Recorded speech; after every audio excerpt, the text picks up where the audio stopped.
Oke, hari ini saya mau bicara tentang see the unseen. Melihat yang tidak kelihatan. Sekarang, belakangan ini, saya baca apapun di Alkitab, itu yang muncul, saudara. Lucu sekali. Kalau nggak percaya, mari kita buka di Kejadian 1. Berulang kali kita baca Kejadian 1.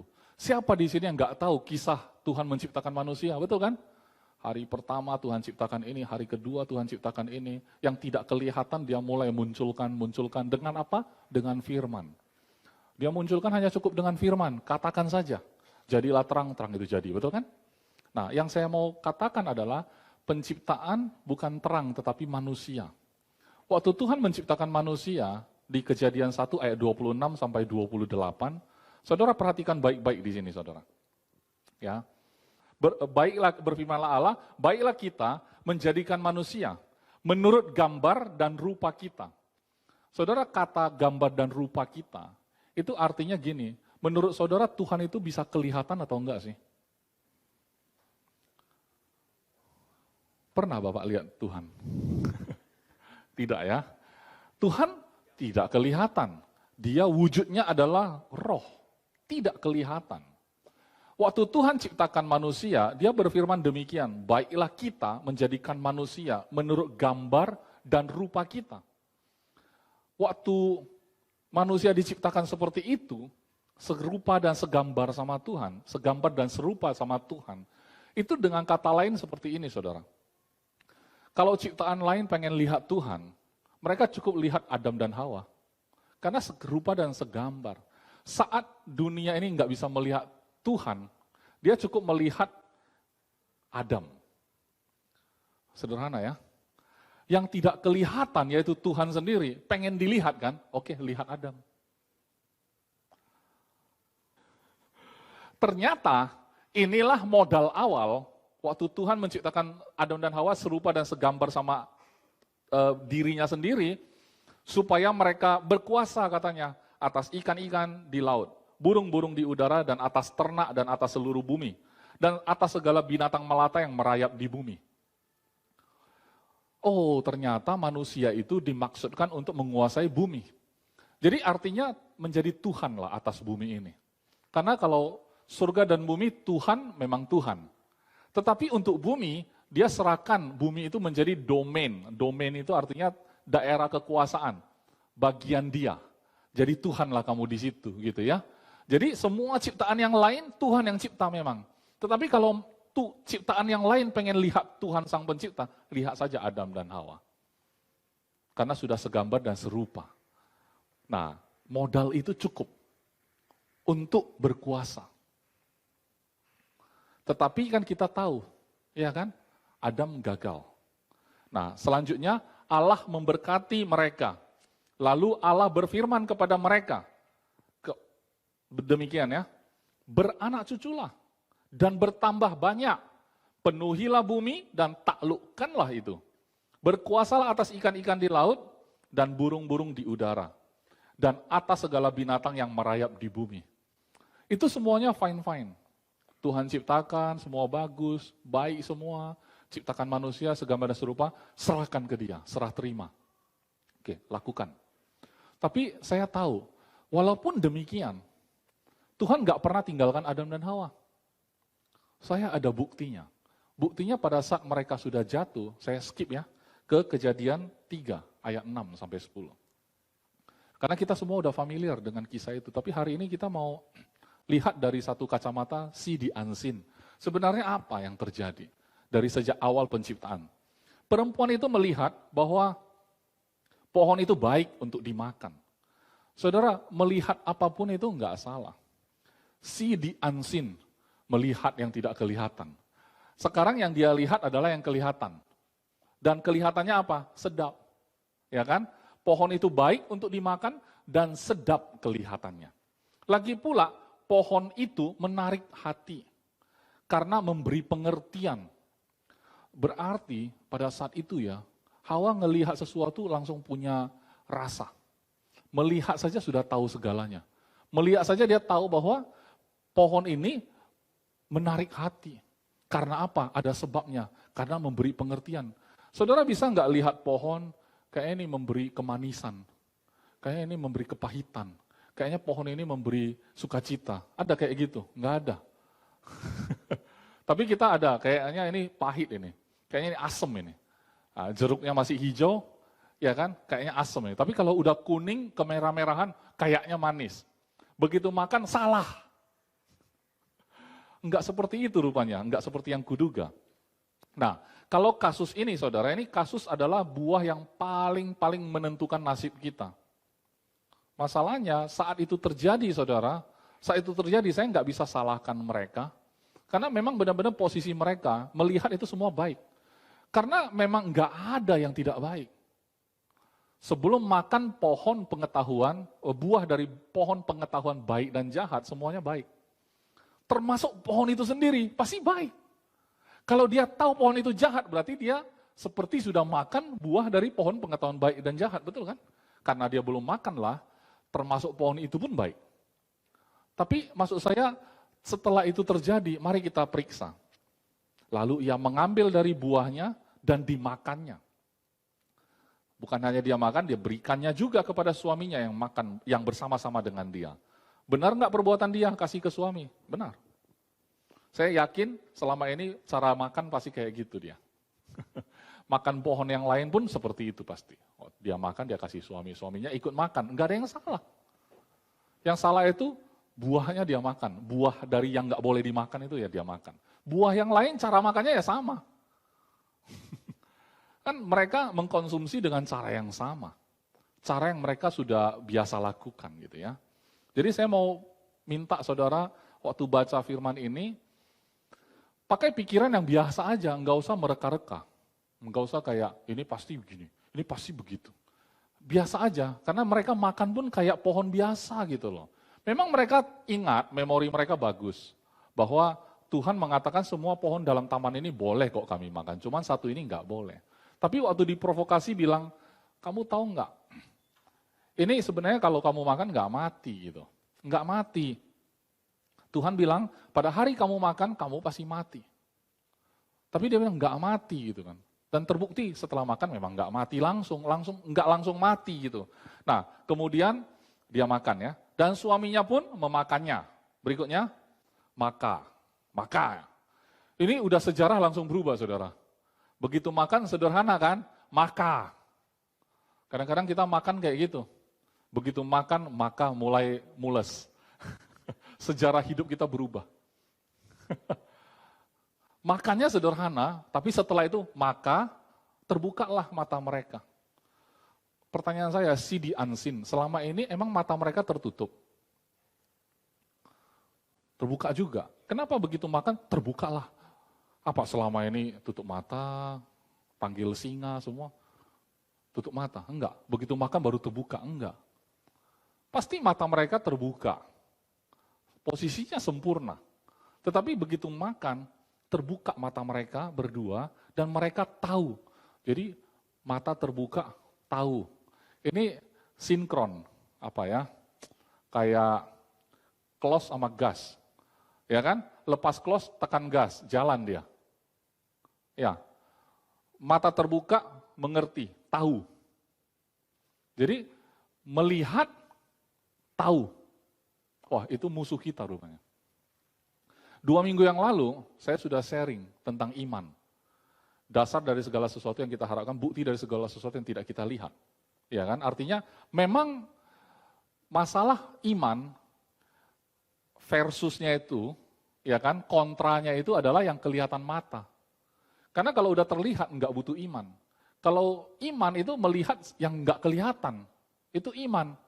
Tapi sekarang ini kayak gini, mata mereka terbuka, mereka tahu. Jadi bisa lihat dan tahu itu jadi senjata untuk mematikan iman. Jadi apa yang natural, yang alamiah, yang sebelum kejadian itu, sebelum terjadinya kasus itu, tanggal berapa itu di sidang? Sebelum itu baik-baik saja. Begitu kejadian semuanya berubah. Nah, waktu berubah terbuka mata mereka. Yang berubah itu. Mata terbuka, mereka tahu bahwa mereka telanjang. Pertanyaan saya, sebelum makan emang nggak telanjang? Kan telanjang. tapi tidak masalah. Begitu sudah makan, itu jadi masalah. Jadi sekarang hidup manusia mempersoalkan yang bukan masalah, mempermasalahkan yang bukan soal. Iya kan? Yang dua-duanya masalah dan soal sama sebenarnya. Mempersoalkan yang bukan masalah, mempermasalahkan yang bukan soal. Posisi telanjang seperti itu sebenarnya bukan masalah, tapi dipersoalkan sekarang setelah tahu bahwa mereka telanjang. Selama ini telanjang juga. Cuman nggak masalah. Sekarang sudah tahu masalah. Ya kan? Nah contoh kalau kesehatan tubuh kita. Waktu kita kurang enak badan, ya kan? Kita pikir ini sekedar masalah biasa lah. Saya istirahat besok pasti sembuh. Tapi begitu ke dokter ceritanya beda. Dokter akan periksa darah, ambil semua sampel, kemudian cek, kemudian divonis. Nah, vonisnya dijatuhkan, waduh kayak hakim juga ya. Begitu divonis, kamu kena ini loh gitu ya. Begitu kamu tahu, gimana? Kalau menurut di sini takut. Iya kan? Jadi sebenarnya kita nggak usah cari-cari artikel. Di Alkitab sudah ada. Kejadian 1 pun sudah ada artikel. Ya kan? Apa sih masalah manusia? Ya ini masalahnya. Begitu tahu, masalah berikutnya, takut. Saudara waktu lihat tagihan, takut nggak? Takut kalau waktu bokek. Kenapa bisa bokek? Karena tahu dia bokek. Kalau dia nggak tahu dia bokek, hajar aja. Makin bokek. Rupanya tahu itu bukan masalah. Tapi tahu soal apa. Kan gitu. Sekarang dia tahu dia telanjang. Mempersoalkan yang bukan masalah. Yang harusnya dia ketahui, pun dia sudah tahu. Tapi tidak pernah diingatkan. Yang diingatkan yang telanjang. Yang bokeknya diingat. Tapi potensi dia bahwa dia tidak perlu sebokek ini, nggak teringat. Oh, dia dalam Kristus. Kristus nggak pernah bokek. Yesus itu nggak pernah bokek. Saudara pikir Yesus itu kekurangan duit ya? Masih ingat nggak waktu orang bilang bayar pajak gitu kan? Dia suruh pancing jala ikan, dari mulutnya keluar koin. Yesus simpan duit di mulut ikan. Dia nggak pernah bokek. Karena dia tahu. Yesus tahu bukan masalah, tapi apa yang kita ketahui, itu yang jadi persoalan. Firman Tuhan pun dia tahu bahwa semua boleh dimakan kecuali 1 pohon. Kan tahu itu nggak masalah, tapi mengetahui yang perlu diketahui. Bukan mengetahui yang seharusnya tidak tahu. Itu ya. Jadi sebenarnya gini, oke, situasi kita bokek, tapi betul itu fakta. Tetapi fakta yang lain apa? Yang lebih perlu kamu ketahui. Nah, itu yang nggak ada. Kenapa? Karena nggak baca firman. Yang dibaca berita. Jadi berita bilang gelap, firman bilang terang. Dua-dua fakta. Mau pegang yang mana? Telanjang fakta. Tapi makan dari pohon pengetahuan dan baik dan jahat, ya kan? Kalau makan itu, ngelihat fakta telanjang jadi takut. Fakta. Tapi kalau makan dari pohon kehidupan, ya kan, bukan dari pohon pengetahuan baik dan jahat, telanjang atau tidak bukan masalah. Kenapa? Sumber hidup bukan di situ. Tapi saya agak sedih ketika saya baca lanjutannya. Ya, kita baca sama-sama. Lalu mereka menyemat daun pohon ara dan membuat cawat.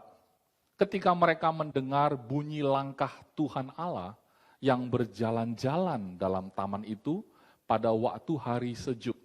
Saya tadi kan sudah ingatkan, waktu kita baca ini pakai pikiran kita yang biasa-biasa.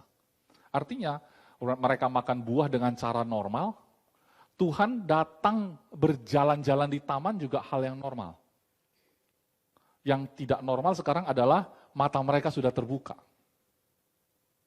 Dan mereka sudah menyematkan daun pohon ara dan buat cawat. Sekarang apa yang terjadi? Bersembunyilah manusia, ini yang berbeda. Ya kan? Dan istrinya itu terhadap Tuhan Allah di antara pohon-pohonan dalam taman. Bahasa Medan brondok dia. Kemudian, tetapi Tuhan Allah memanggil manusia itu, berfirman kepadanya, di sini saya sedih. Ya kan? Tuhan Allah memanggil manusia itu dan berfirman kepadanya, di manakah engkau? Pertanyaan ini membuat hati saya terhenyuh. Enggak tahu kenapa saya baca ini berulang kali, enggak biasa-biasa aja. Tapi kali ini saya baca, saya sedih. Kenapa? Pernyataan di manakah engkau itu menyedihkan, saudara. Tuhan enggak perlu bertanya seperti itu. Dia tahu kok mereka sembunyi di mana. Kadang-kadang itu Tuhan berbicara sama kita, minta kita berdoa atau kita kita kadang-kadang bertanya. Saya pernah bertanya, kenapa Tuhan udah serba tahu harus minta kita doa lagi? Kan gitu ya. Padahal Tuhan tahu segalanya, ngapain juga berdoa? Aku yakin aku nggak berdoa Tuhan tetap sayang sama aku. Nggak kayak gitu. Ini hubungan. Sampai Tuhan yang Maha Tahu harus tanya, di manakah engkau? Kalau seseorang bertanya pada kita, halo Pak Iskandar, di manakah engkau? Berarti Iskandar tidak pada tempat yang sama dengan orang itu. Kalau di tempat yang sama dengan orang itu, nggak akan perlu ditanya. Betul ya? Jadi kalau saya ubah pertanyaannya, di manakah engkau menjadi, kenapa engkau tidak ada di tempatku berada? Kan gitu. Harusnya, sebenarnya Tuhan ada atau tidak ada, harusnya tetap ada. Terasa atau tidak terasa, karena ini hari sejuk, berarti ada hari tidak sejuk. Tapi hari tidak sejuk pun bukan masalah waktu itu. Semuanya bisa dinikmati, saudara. Saudara kalau mau tanya ya, kayak Pak Arnold, lebih suka cuaca dingin atau panas, Pak? Dingin kan, karena kita tinggal di tempat panas. Kalau kita tanya orang yang tinggalnya di Eskimo, mereka lebih suka tempat panas atau dingin? Pasti mereka bilang panas. Manusia mau apa sih? Dia mau yang nggak ada. Waktu naik motor pengen mobil, waktu punya mobil pengen naik motor. Touring lagi. Nanti udah punya dua-dua, jalan kaki. Bikin klub loh, running club. Lari-lari, ya kan? Orang yang selama ini lari-lari sambil manggul-manggul barang dagangan, waduh enak-enak, punya mobil nggak mau jalan-jalan panas gitu. Jadi mau cari yang nggak ada gitu, cari yang kurang gitu. Kenapa? Karena telanjang sebenarnya nggak ada yang kurang. Tapi kenapa harus sematkan? Merasa kurang, harus ditutupi. Mulai dari sana, manusia selalu menutupi dirinya. Karena dia akan melihat apa yang kurang. Tuhan tidak pernah melihat kita apa yang kurang. Tapi kita melihat diri kita sendiri selalu yang kurangnya. Kalau kita melihat kurangnya terus, jangankan orang lain, kita pun gak suka sama diri kita. Betul kan? Tapi ya itu satu sisi ya. Ada sisi orang yang terlalu suka sama dirinya. Ya tentunya orang-orang seperti itu kan, ya kan, kita bilang over pede kan. Tapi bagi saya tetap nggak pede orang kayak gitu. Coba kalau dia bilang dia terlalu suka sama dirinya tanpa make up. Yang suka foto-foto itu kan suka make up. Coba tunjukkan ke saya yang suka foto-foto tanpa make up. Ada Pak, ada. Tapi pakai filter. Handphonenya sudah punya make upnya. Orangnya nggak pakai make up, tapi dibuatnya kayak make up. Baru di postnya banyak-banyak. Terus dia bilang, aku pede orangnya. Aku bilang dia nggak pede. Karena dia perlu setel dulu baru di post. Tolong post tanpa di make up coba. Coba dulu gitu kan. Kalau AGF setelah dengar khotbah ini mungkin jadi berani. Ya kan? Ini pertanyaan Tuhan yang menyedihkan hati saya. Di manakah engkau? Ia menjawab, ketika aku mendengar bahwa engkau ada dalam taman ini, aku menjadi takut. Ketika aku mendengar bahwa engkau ada di taman ini sebenarnya kan enggak masalah. Itu kan bukankah itu yang ditunggu-tunggu? Seorang ayah datang, habis pulang kerja lah kita anggap. Anak nunggu kepulangan bapaknya pengen main-main. Bukankah itu yang ditunggu-tunggu? Tapi hari itu anak ini sembunyi. Bapaknya pulang dari kerja, anaknya dengar bapaknya datang, dia sembunyi. ketakutan. Kenapa? Habis melakukan kesalahan. Dari sana nggak berani main-main sama bapaknya. Emang bapaknya berubah? Yang berubah anaknya, bapaknya nggak berubah. Ya kan? Tapi kasus ini kan kalau dipotong, gitu. Pastor lagi ngomong apa? Soalnya saya pernah juga seperti itu, tapi karena saya takut sama bapakku karena dia baru pulang dari minum tua. Kan maksud saya Tuhan bukan seperti itu. Dia datang normal, di taman itu berjalan-jalan di waktu hari sejuk itu sesuatu yang perkara normal dan hari-hari terjadi, saudara. Betul kan? Dan bagi saya saat itu baru umur manusia jalan. Jadi sebenarnya mereka udah berapa ribu tahun kayak gitu saya nggak tahu. Karena waktu belum diperhitungkan. Karena kan ditujukan untuk kekal. Nggak mungkin Tuhan ciptakan, ya kan, Adam dan Hawa, kemudian berkuasa atas bumi ini, nggak ada kematian soalnya. Nggak ada rancangannya kematian, nggak ada.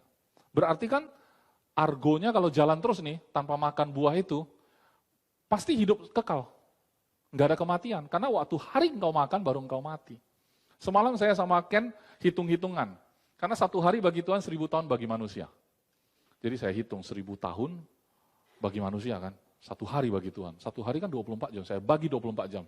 1 jamnya Tuhan 41 tahun lebih kita. Jadi kali 3, Musa hidup 120 tahun. 3 periode dia hidup. Dari 1 jam. 3 jam berarti dia hidup. Maksudnya gini, kalau Tuhan habis sarapan, belum lapar pun udah mati lagi. Udah mati itu Musa. Belum lapar lagi, udah mati. Ya kan? Ken bercanda. Ya kan ada orang yang hidupnya misalnya 40 tahun ya mungkin baru Tuhan mau main gitar, udah mati orangnya. 1 jam lenyap, 40 tahun. 2 jam, 80 tahun. Jadi di sini kalau yang berumur 80, saya mau bilang cuma 2 jam saudara di mata Tuhan. Berarti apa? Yang tidak kelihatan identitasmu itu kekal. Itu jauh lebih penting. Mata kita harus tertuju ke sana. Itu see the unseen. Itu jauh lebih penting. Dari sana baru kamu melihat ke dalam kehidupanmu yang sekarang. Apa yang bisa kamu kerjakan? Wah, banyak sekali. Karena kamu berangkat dari kekekalan, kelimpahan. Karena di sana nggak ada sakit penyakit. Di sana nggak ada ratap dan tangis. Itu yang kekal. Itu yang harusnya kita lihat. Dari sana baru kita melihat hidup kita yang sekarang. Nah kalau seperti itu hidup kita, nggak ada yang kita takuti. Betul kan? Tapi begitu mata kita shut down dari sini, melihat pada diri, telanjang, sibuk nutupin. Tuhan datang, bersembunyi. Jadi sebenarnya apa yang kita lakukan? Cuma 3 jam di mata Tuhan, kita ngapain? Di hari yang sejuk Tuhan jalan-jalan, kita udah mati. Udah 3 jam Tuhan jalan-jalan, mati kita. Ya kan? Jadi kalau dipikir-pikir sebenarnya kita punya waktu yang singkat di dalam dunia yang fana ini. Bayangkan seumur hidup kita khawatir. Udah singkat, habisin waktunya itu dengan khawatir pula.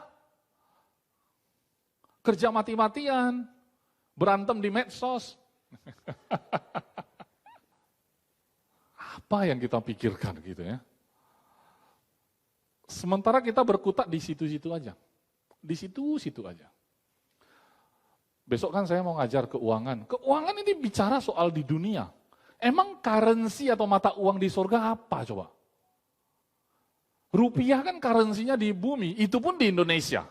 Saudara tahu nggak sih rasanya ketika saudara bawa mata uang negara saudara, jalan-jalan di negara nun jauh di sana, saudara bawa satu koper duit mata uang negara saudara. Sampai sana mau beli es teh manis nggak bisa. Dia nggak terima rupiah. Rasanya gimana saudara? Saudara cari money changer tak ada. Misalnya, gimana? Seperti itulah kita mau berhadapan sama Tuhan dengan talentamu yang tak seberapa itu. Dengan uangmu yang tak seberapa itu, mau deal sama Tuhan yang punya yang yang mata uangmu nggak berlaku. Sebenarnya kita nggak bisa negosiasi sama Tuhan. Posisi kita terlalu lemah. Dalam ilmu negosiasi, kata dia, jangan bernegosiasi ketika kamu nggak punya daya tawar. Karena percuma, dia terlalu powerful. Kalau kamu lagi negosiasi sama sebuah perusahaan, atau kamu punya rival dalam persaingan ya dalam bisnis, jangan bersaing sama mereka kalau mereka terlalu besar. Petik aja manfaat dengan kamu berkolaborasi sama dia, ketimbang kamu hantam. Begitu kamu hantam negosiasi, nggak ada daya tawarnya. Begitu dia jual rugi, kamu mati loh. Dia misalnya kan, misinya cuma satu, mau kamu mati, kamu kompetitornya. Saking besarnya dia, 1 tahun ini dia jual rugi, lu bisa ikut enggak? Masih hidup juga, gua jual rugi 2 tahun, lu masih hidup enggak? 3 tahun dia jual rugi terus. Ya kan, yang punya toko lah, pasti bisa tahu rasanya gimana. Kalau kamu punya toko nih, kamu sombong nih, tiba-tiba ada kompetitor besar datang di sebelah. Kamu berantem sama dia. Dan dia saking besarnya, dia subsidi silang tuh. Dari kantor pusatnya kan udah untung besar. Khusus toko di sebelah tokomu itu, dia jual rugi. Ikutlah. Setengah harga dia jual, masih bisa dagang nggak kita di situ? Mati kita. Jadi kalau bernegosiasi itu dengan pihak yang terlalu powerful, mendingan kolaborasi. Jangan dihantam. Jadi efek dari dia makan buah pohon pengetahuan baik dan jahat itu segalanya berubah. Apanya yang berubah? Apa yang dia lihat. Apa yang dia tahu. Itu yang berubah. Tuhan tidak berubah. Keadaan pun tidak berubah sebenarnya. Ya, tapi ketika itu berubah, maksud saya yang berubah itu adalah apa yang dia lihat, apa yang dia tahu, ketika itu berubah, mengubah nasibnya. Jadi sebenarnya Adam itu boleh dibilang itulah orang yang 1 hari di mata Tuhan. Karena dia hidup 930 tahun. Jadi kalau Tuhan punya 24 jam, jam ke-23 dia mati. Cukup lumayan bisa main-main sama dia sehari. Tuhan bisa main-main sama Adam sehari. Tuhan main-main sama kita cuma 3 jam, maksimum loh. Kalau kita kuat. Takutnya kita nggak kuat. 1 jam udah berangkat dulu.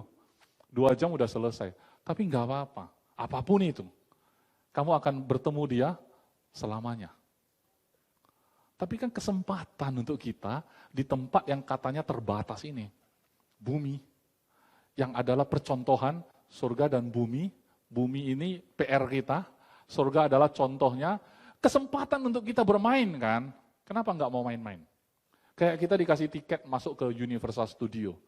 Ngelihat aja nggak mau main. Lihat aja. Mahal-mahal udah. Masukkan ke dalam. Nggak ada yang mau dimainkan. Lihat-lihat semua. Ada orang makan gitu kan. Udah dibayar semua loh. Enggak lah, enggak makan lah. Lihat aja.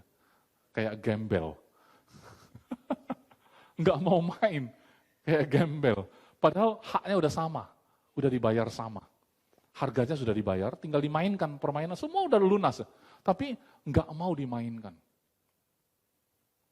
Ya kan? Dia bilang apa? Aku jaga hati. Jangan terpengaruh. Ya kan? Aku enggak mau main-main. Hidup ini bukan untuk dimain-mainkan. Enggak, saya kan cuma contoh kan gitu kan. Masuk ke Universal Studio untuk 3 jam. Semua udah dibayar ya, mainkanlah gitu kan. Kayak gembel di situ ngapain? Kalau udah dimasukkan, kasih kesempatan bagi kita, mainkanlah saudara. Mainkan. Apa yang saudara suka, apa yang menjadi core saudara, saudara mainkanlah dengan baik-baik. Karena kadang-kadang saya pikir gini, saya udah berapa kali pengen tidak mau jadi pastor. Tapi kan nggak bisa. Cuman saya pikir kan, kalau memang udah itu core-nya kenapa nggak dimainkan aja kan gitu. Karena kalau aku lihat pada diri, aku telanjang, pakai cawat, sibuk, Tuhan datang, aku berondok. Gitu.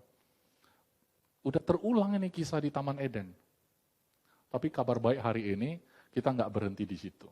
Pastor, itu kan kejadian. Itu pun di kitab perjanjian lama.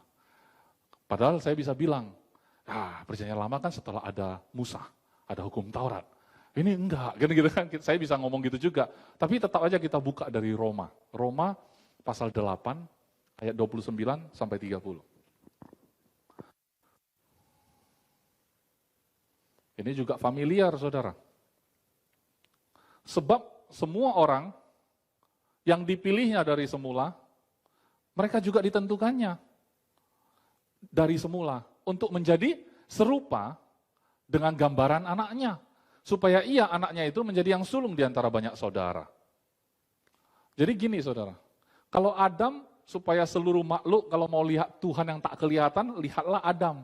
Sekarang kalau makhluk itu maksudnya manusia di dunia ini, pengen lihat Kristus, lihat saudara dan saya. Ya kan? Kristus nggak bisa terlihat. Untuk orang di luar, di unseen, dia cuma perlu lihat saudara. Nah tapi ini PR ya saudara. Saya benar-benar harus hati-hati ngomong kayak gitu. Karena banyak orang merasa setelah melihat kita, mereka pengen bertobat, nggak kayak gitu rasaku Kristus. Berbeda 180 derajat. Kan gitu ya. Artinya gini, karena gini, kita berhenti di satu titik, aku sudah ditebus, bukan oleh perbuatanku, tapi perbuatan Yesus di atas kayu salib. Oke, terima. Begitu terima, itulah ajaran grace itu kan gitu. Nah, begitu terima gitu kan, berhenti sampai di situ. Bukan aku. Ya kan? Hidupku bukan aku lagi. Perjamuan kudus tadi pun, aku tidak mengingat siapa aku, tapi ingat Kristus saja. Memang itu betul. Tapi kalau kita berhenti di situ gitu kan, kita merasa kita nggak perlu berubah. Padahal makanan kita berbeda. Kita jangan setelah kita bilang kayak gitu, Kristus gambaran yang sulung itu tadi yang tidak kelihatan ya kan, tapi kita dijadikan segambar dan serupa dengan gambaran anaknya yang tak kelihatan itu. Kita jadi kayak gitu, tapi nggak ada perubahan, orang nggak bisa baca. Karena dunia nggak mengenal konsep kamu sempurna di mata Bapa. Karena mata mereka bukan mata Bapa. Kecuali orang di dunia ini berubah jadi Bapa di mata Bapa kamu sempurna. Mereka kan bukan Bapa. Mereka bapak-bapak dan ibu-ibu. Iya kan? Kan artinya mereka justru butuh melihat yang tidak kelihatan. Harusnya menurut ayat ini mereka lihat saudara bisa lihat itu. Tapi enggak kelihatan gitu kan, kenapa? Karena saudara tidak mengizinkan Kristus yang tidak kelihatan itu termanifestasi. Salah satu dari, saya lupa tahun berapa itu, kalau nggak salah tahun 2017, AGF itu topiknya adalah, temanya adalah manifesting His fullness. Saya waktu itu masih ingat, memberikan ilustrasi tentang otot six pack yang memang sudah ada, setiap orang sudah punya. Kalau nggak nampak, karena ketutupan lemak saja. Jadi manifesting His fullness adalah mengikis lemak itu. Caranya olahraga. Betul kan? Diet. Jadi tidak lagi memakan makanan yang tidak benar, tidak lagi melakukan aktivitas yang salah, sehingga six pack-nya nampak. Tapi sebenarnya kalau berhenti sampai di situ, six pack-nya tetap ada kok, tapi tidak termanifestasi. Saudara tetap anak Tuhan kok, tetapi orang nggak bisa lihat. Paham ya maksud saya? Jadi tema-tema ini nggak akan berubah, akan jalan terus saudara.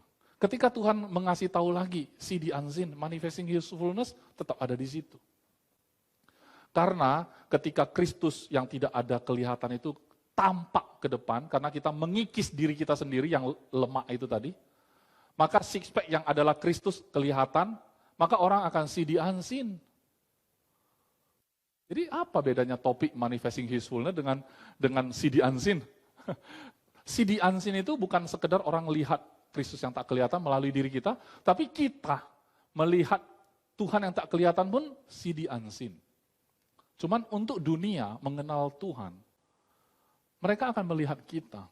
Kenapa? Rasul-rasul itu sangat disiplin hidupnya. Pertanyaannya, kalau hidup disiplin seperti itu, apakah hidupnya sangat melarat? Enggak. Saudara pikir kalau makan sehat itu tidak enak? Kata orang gini, kalau yang enak itu pasti enggak sehat. Betul kan? Karena saudara percaya itu, maka saudara lakukan itu. Tapi kalau saudara mulai percaya yang berbeda, makanan sehat tidak selalu tidak enak. Yang saya harus belajar adalah mengetahui yang perlu diketahui. Mataku terbuka pada hal yang harusnya aku ketahui. Bukan yang seharusnya tidak aku ketahui. Ya kan? See the unseen yang selama ini kita perlu, tapi kita nggak sadar. Nah, itu yang kita mau lihat sekarang. Yang selama ini kita lihat, itu yang seharusnya tidak dipersoalkan.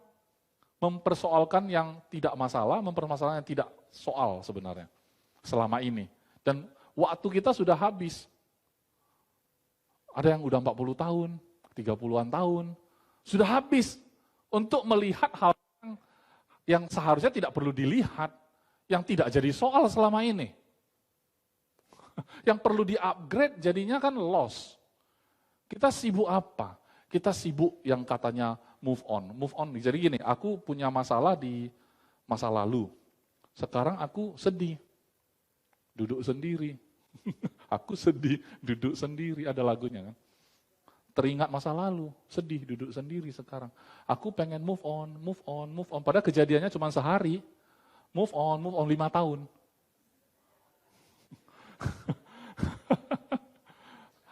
Ada yang ketawa. Enggak apa-apa, yang ketawa bagus, yang nangis pun bagus. Yang enggak ada reaksi, saya khawatir ya. Adakah masa depan, masa pastor aku enggak ada masa lalu. Berarti masa kini di mana? Aku pun enggak tahu, di sini pun lost aja gitu. Jadi masa depan gimana? Aku takutnya lost juga. Jadi kalau masa hari ini saudara ada di AGF, duduk di sini mendengarkan khotbah seperti ini ya terus terang sederhana kan, enggak susah-susah. Tapi maksudnya itu core-nya. Itu core-nya. Saya memang belakangan ini sering ngobrol sama anak saya karena lagi libur, jadi kita banyak waktu bersama di mobil, ngobrol-ngobrol memang. Anak SMA 2 ngomong sama saya, dia bilang sebenarnya kalau saya disuruh jelasin ya, dari Alkitab segala memang aku nggak bisa. Tetapi kalau menjelaskan apa yang kita perlu percaya, aku tahu dalam hatiku, apa yang harusnya aku percaya gitu kan. Dan ketika kita sudah terima Yesus, harusnya kita mendapat semua sudah. Dia bilang gitu. Kalau saya suruh ulang agak sulit ngomong. Nanti saya mau latih dia bicara. Tapi itu maksud yang dia mau ngomong. Bahwasanya kalau sudah terima Yesus gitu kan, sebenarnya apa yang mau dikejar dalam dunia ini, contoh. Orang kejar duit supaya apa? Supaya bisa beli mobil lebih bagus. Supaya apa? Supaya bisa tunjukin ke orang dia sukses. Supaya apa? Supaya orang kenal siapa dia. Berarti dia pengen kasih tahu orang siapa dia melalui pohon ara yang dia sematkan. Tapi dengan mengenal Kristus, aku nggak butuh itu untuk orang tahu siapa aku. Berarti kan udah skip itu semua. Berarti kan yang selama ini orang habis-habisan, itu udah hemat waktu di situ. Karena tidak butuh sampai di situ baru bisa menikmati identitas. Sedih sekali ketika kita baru bisa menikmati orang kenal siapa kita kalau kita sudah kaya. Sedih sekali. Tapi memang dunia ini kayak gitu. Tapi dunia nggak usah kita ubah pun, kita yang harus berubah. Sekalipun dunia harus melihat uang kita ada berapa baru mau dengar, ya kan? Kita tetap bicara. Tetap ada orang mau dengar. Tapi Tuhan ketika makmurkan kita, lebih banyak lagi yang mau dengar. Karena dunia memang kayak gitu, mau dengar orang sukses. Ya kan? Dulu kan Jack Ma pernah berkata, kalau kamu sudah sukses, mohon maaf, kentut pun kedengarannya bijaksana. Kentut pun kedengaran bijaksana. Tapi kalau kamu miskin, kata-kata hikmatmu itu kayak kentut.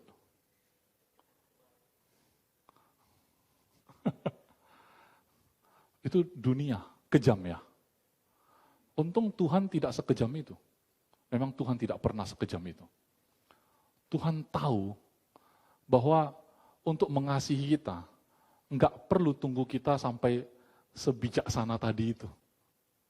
Yang dalam kategori dunia sekaya itu.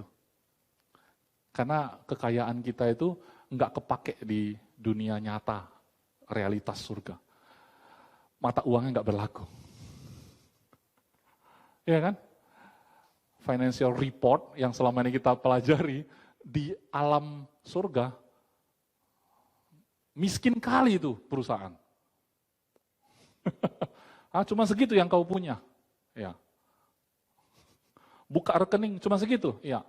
Dia buka di sana, katanya yang paling berharga di dunia, itu paling tidak berharga di surga. Gimana rasa bandingannya itu? Iya kan? Oke, nah jadi kabar baik hari ini adalah kita ditentukan dari semula untuk menjadi serupa dengan gambaran anaknya. Supaya anaknya itu menjadi yang sulung di antara banyak saudara. Dan mereka yang ditentukannya dari semula, mereka itu juga dipanggilnya. Dan mereka yang dipanggilnya, mereka itu juga dibenarkannya. Dan mereka yang dibenarkannya, mereka itu juga yang dimuliakannya. Rasanya kalau saudara jeli ya, ini ayat sudah saya ulang-ulang. Beberapa khotbah sebelumnya. Ulang-ulang terus. Tapi setiap kali dengar kayak nggak pernah dengar gitu ya. Nggak pernah dengar gitu. Remind terus kan, iya kayak nggak pernah dengar kan. Tapi udah pernah dengar. Udah pernah ngomong, kejadian satu lagi, kejadian satu lagi, kejadian satu lagi. Tapi hari ini saya merasa, di manakah engkau? Itu menyentuh hati saya. Harusnya kita enggak kayak gitu. Kita berada di tempat di mana Allah berada, makanya duduk di sebelah kanan Allah Bapa. Kalau sampai duduk di sebelah kanan Allah Bapa, Bapak lihat ke kanan, di manakah engkau? Kemudian, Yohanes 15 ayat 16. Ini adalah kisah cinta yang saya ingin bukakan kepada saudara. Berhadapan sama Tuhan yang Maha Tahu itu, sebenarnya tidak menarik, saudara. Gini, bukan kamu yang memilih aku, tetapi akulah yang memilih kamu. Dan aku telah menetapkan kamu supaya kamu pergi dan menghasilkan buah dan buahmu itu tetap. Supaya apa yang kamu minta kepada Bapa dalam namaku diberikannya kepadamu. Tuhan bilang dia yang pilih kita, bukan kita yang pilih dia. Pada kenyataannya, Bapak Ibu, jadi gini ya, ada dua realita ya, realitas surga, realita bumi, ya kan? Realitas surga, Tuhan bilang dia yang pilih kita. Betul kan? Tapi realita bumi, aku yang pilih Yesus loh. Di bumi ini banyak keyakinan agama dan kepercayaan, aliran kepercayaan. Dan kami dijamin oleh undang-undang untuk memeluk dan meyakini agama dan kepercayaannya masing-masing. Aku pilih Yesus, aku yang pilih. Kalau aku nggak mau pilih kan boleh, betul kan? Tapi Tuhan bilang aku yang memilih. Lah, kalau gitu aku milih ya percuma. Jadi makanya saya bilang, berhadapan sama pihak yang terlalu powerful, kamu nggak bisa nego. Sebelum kamu bicara dia sudah tahu. Apa menariknya? Menariknya di mana? Aku mau bilang, aku udah tahu kamu mau bilang apa. Kita nonton yuk, aku tahu kamu mau nonton apa. Enggak seru lagi, semuanya tahu. Enggak usah Tuhan ya. Saya aja sama istri, ketika dia mau cerita, aku udah tahu sebelum dia cerita. Kok kamu gitu, dia bilang. Pura-pura enggak tahu lah katanya. Supaya ada kisah romantisnya. Makanya kalau suami pulang tiba-tiba bawa hadiah, istrinya jangan sok tahu, pura-pura kaget kayak gitu loh. Walaupun sudah tahu gitu. Jadi ada kayak cinta bertepuk dua belah tangan gitu loh ya. Tuhan sengaja membuat kita merasa kita yang milih, saudara. Saya rasa nggak pernah saudara dengar khotbah kayak gitu. Tapi saya mau bilang, bagi saya pribadi, ini opini saya bukan teologis. Opini pribadi saya, Tuhan seperti memberikan kepada kita sebuah kesempatan dalam hidup ini untuk menentukan pilihan. Setelah kita memilih Kristus di antara begitu banyak keyakinan, ya kan, termasuk teman saya yang mendengar kali ini, kamu mungkin bisa merasa, oke lah, kalau gitu aku pilih Yesus deh kali ini. Tapi begitu kamu masuk ke dalam, kamu baru tahu, ternyata kalau dia nggak pilih, kamu nggak bisa. Jadi kayak gini, berurusan sama, jadi kalau kamu adalah seorang perempuan, terlepas dari cakep atau enggak ya, Tapi kamu perempuan yang punya harga diri contohnya. Tiba-tiba ada raja yang terlalu powerful. Dia pengen siapa, tinggal touch screen aja. Aku mau kau jadi istriku, harus datang. Terlalu powerful. Aku nggak mau, aku nggak suka kau, mukamu jelek misalnya. Butuh berapa? Dia bayar triliunan. Nggak mau, dipaksa, jemput. Karena dia punya harta, dia punya tahta. Sekarang dia mau wanita. Dia terlalu powerful. Apa rasa berharganya perempuan ini? Nggak ada kan? Tapi ketika dari sisi dia punya power, dia sudah memilih, aku mau yang satu ini misalnya. Dan itu adalah saudara. Saudara pura-pura jual mahal, jalan kiri, jalan kanan. 5 tahun dengar sharing tentang Yesus juru selamat, enggak mau lah. Banyak pilihanku. Aku suka yang ini enggak ya? Ini aja lah. Oh masih banyak yang ini. Tunggulah aku lihat semua dulu lah. Baru aku pilih jadi. Setelah di pelaminan, kalau aku enggak pilih kau, emang bisa. Paham ya saudara? Jadi ini kisah cinta. Kalau kita melihat Tuhan memilih kita, dari sisi dia sangat powerful, tapi toh pada kenyataannya beri kepada kita satu kesempatan untuk memilih sendiri. Jadi makanya saya merasa Tuhan itu baik sekali. Bahkan kamu mau lakukan apapun hari ini, mau makan apapun, kamu pilih loh. Sampai dia kadang tanya, dia powerful, di manakah engkau? Masa dari posisi yang sangat powerful perlu bertanya?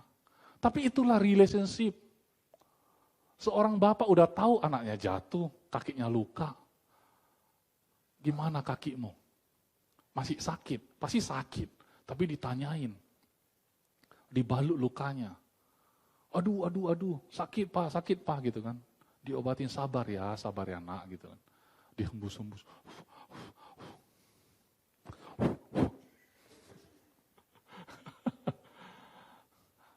Itulah relationship. Sebenarnya kalau powerful kan bisa. Aku telepon dokter yang termahal. Jemput pakai Alphard dokternya. Ya kan, kasih dia 1 miliar, balut luka anakku kan bisa kalau terlalu powerful. Tapi hubungan dia dan anak gimana kira-kira kalau kayak gitu? Dan saudara, pada saat dia menjemput kita dari luka-luka, dia enggak suruh orang datang. Dia datang sendiri. Dia enggak cuman ngomong, sembuhlah dari lukamu, enggak. Dia serahkan nyawanya. Karena kalau menyembuhkan orang sakit, membangkitkan orang mati, tidak perlu naik ke atas kayu salib, saudara. Dengan power dia pun cukup. Tapi dia sang pemberi hukum. Hukuman tetap harus dijalankan. Dan dia rela ganti kita untuk menjalaninya. Kisah cinta kayak gitu kurang luar biasa apa coba? Mata kita nggak tertuju ke sana, tertujunya kemana? Yang kurangnya, aku telanjang, aku takut. Aku kurang ini, aku kurang itu. Fokusnya ke kurang. Yang unseen itu unlimited. Kekal pula. Yang bisa dilihat, yang kelihatan itu sementara, tidak kekal. Jadi ini yang jadi PR kita, sementara di sini kita punya kesempatan untuk memilih. Mau percaya, mau nggak percaya. Mau jalani dengan khawatir, mau happy, mau muka masem, mau kesel, mau kecewa, mau sedih. Itu pilihan kita loh. Makanya setiap orang nanti, kalau akhirnya masuk ke neraka, pasti mereka nggak bisa bilang, Tuhan pilih kasih, nggak bisa pasti. Karena dia merasa dia memilih kan. Pasti dia nggak bisa bilang, Tuhan pilih kasih, cuman orang yang percaya Yesus yang ternyata bisa. Lah, kan aku sudah kasih tahu kamu, memang melalui aku, tidak ada jalan lain. Bukan hanya sekali aku kasih tahu, melalui Iskandar, melalui online. Udah berapa kali? Online-nya pun udah berapa kali. Iskandar pun udah berapa kali ngomong. Orang yang sama pun udah berapa kali ngomong, coba. Mungkin pakai orang berbeda udah ngomong juga. Belum mau juga. Ya kan? Nah, saat itu terjadi pasti bilang, Tuhan itu adalah Tuhan yang adil. Karena memang aku sendiri yang memilih jalan itu. Pasti nggak bisa salahkan Tuhan. Makanya saya mau kita semua bersyukur. Dengan hati yang sangat bersyukur. Ternyata selama ini aku pikir, aku memilih. Tetapi ternyata dia memilih aku. Tetapi ternyata ini kisah cinta. Yang benar-benar supaya bisa aku merasa, aku ini berharga. Aku punya hak pilih. Ternyata kalau dia nggak milih, nggak mungkin kita bisa milih. Ya kan? Kalau kita punya mentalitas kayak gitu, pengertian kita, mata kita melihat seperti itu, pasti hidup kita berubah, saudara. Setuju nggak? Ya, karena pastor sendiri, kamu pasti punya gambar sendiri udah. Pastor itu kayak gini harusnya. Udah ada gambarnya kian. Jadi kalau saudara merasa saudara harus berubah, saudara seolah-olah berubahnya ke arah sana. Bukan ke arah Kristus yang tidak kelihatan, tapi ke arah yang kelihatan manusia. Gimana kalau pastor memang berubah wujudnya? Suatu hari pastor ada dress code-nya. Saudara tahu Steve Jobs udah meninggal ya? Dress code-nya apa ya? Kaos aja. Kayaknya minta ampun. Kaos sama celana jeans sudah. Dia warnanya pun satu ya, hitam kalau nggak salah. Terus ditanya, kenapa kamu itu aja yang kau pakai? Jadi di lemari gantung bajunya itu, bajunya sama semua. Kayak stoknya itu dia beli langsung kali 12 gitu. Dia bilang, aku nggak mau habis waktu untuk bingung mau pilih baju apa. Kalau kayak gitu kan udah nggak usah milih, ambil aja pakai. Cuci kering pakai gitu. Nggak usah mikir, bagusan pikiranku dipakai untuk yang lain katanya gitu. Itu manusia, ya kan? Maksudku, kita nggak bisa nggak mikir. Cuman kita mau mikir apa? Kontennya, konten. Kita kalau disuruh berhenti nonton YouTube nggak bisa kan? Nggak bisa. Kontennya apa? Itu yang diganti. Ya kan? Munculkan Alkitab lewat YouTube. Munculkan firman Tuhan lewat Google. Ya kan? Kalau orang bilang, aku kalau nggak nonton sampai ngantuk, nggak bisa tidur, ya udah nonton kok banyak Iskandar Wijaya. Anakku di Taiwan dia bilang kalau nonton Deddy Khotbah ngantuk aku. Oh cocok kali untuk obat tidur. Nggak apa-apa daripada tidur itu kan dia nanti masuk ke alam bawah sadar katanya. Itu yang ahli-ahli apa itu neurologis neuroscience.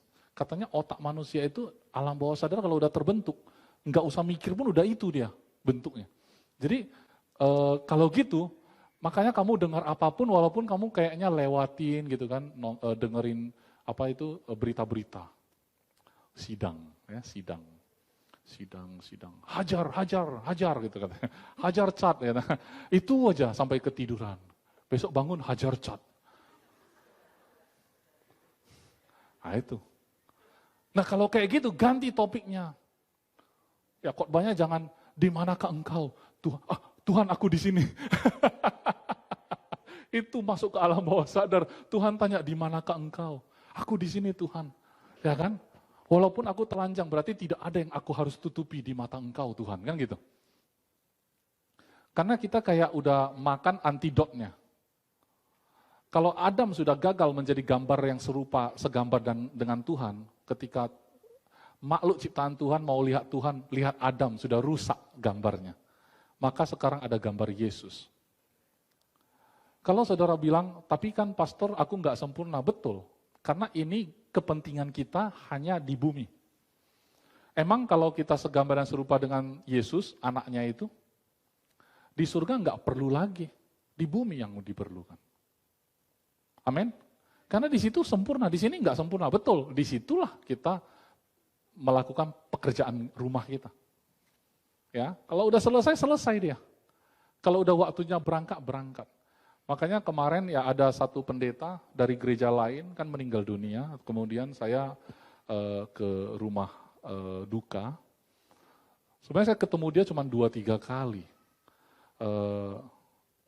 Setiap kali melihat pendeta meninggal gitu kan, saya sebenarnya salut sama mereka. Bagi saya gini, sebenarnya pendeta-pendeta ini bisa saja dia nggak memikirkan untuk hidupnya sendiri. Maksudnya untuk hidup orang. Hidup sendiri aja kalau dia urusin bisa. Dia kalau mau jadi pengusaha bisa ini.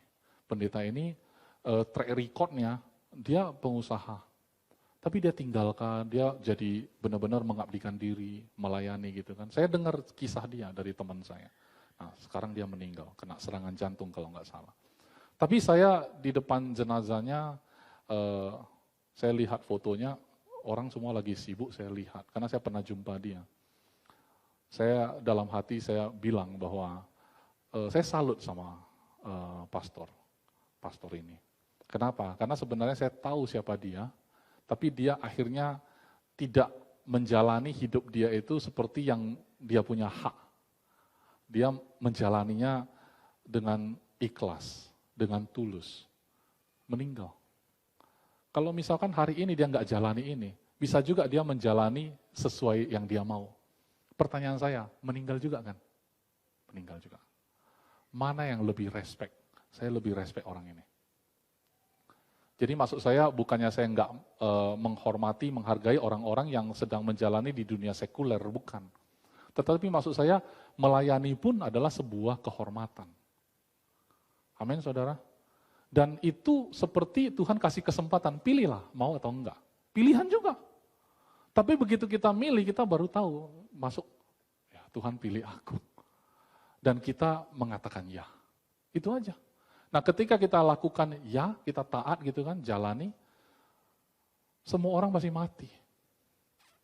Jadi orang-orang kayak Pak Marbun, saya sangat respect. Orang-orang kayak papanya El yang saya kenal-kenal, pendeta-pendeta yang akhirnya meninggal.